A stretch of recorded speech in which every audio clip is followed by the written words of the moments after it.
जय श्री माधव जय जगन्नाथ। आज भाद्रव पूर्णिमा तथा भागवतों जन्म। पौराणिक कथा अनुसार मृत्यु भयरू राजा परीक्षित को उद्धार करने को शुकमुनि भगवान श्रीकृष्ण जो अमृत आख्यान 7 दिन धरी शुणाई हेउछि श्रीमद् भागवत।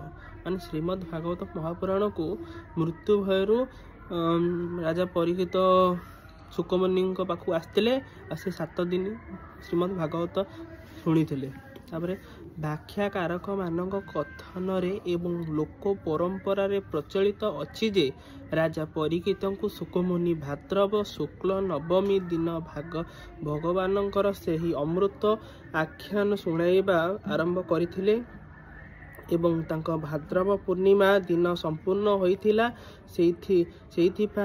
संभवतः भाद्रव पूर्णिमा भागवत जन्मर पुण्यतिथि रूपे पालित होई आसुची। सेथिपई भाद्रव पूर्णिमा माने पालन होउची।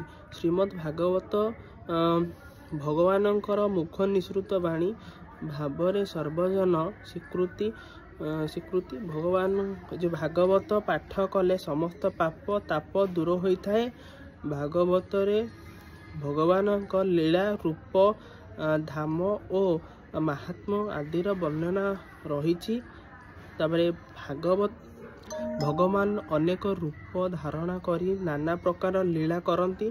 भागवत कथा श्रवण रे समस्त प्रकार अशुभ तथा जावतीय दुख तथा बहुविध विघ्न दूर होता है। महर्षि व्यासदेव कृत श्रीमद् भागवत संस्कृत भाषा रे धर्मोपनिषेध मध्य एक सर्वकष्ट परिणति एहार आध्यात्मिक और काव्यक मूल्यबोध तथा एथिरे वर्णित साधना भक्ति ज्ञान। भागवतर अर्थ होची भक्ति ज्ञान वैराग्य समाज को नहीं भागवत तैयारी रहुच। जय श्री माधव।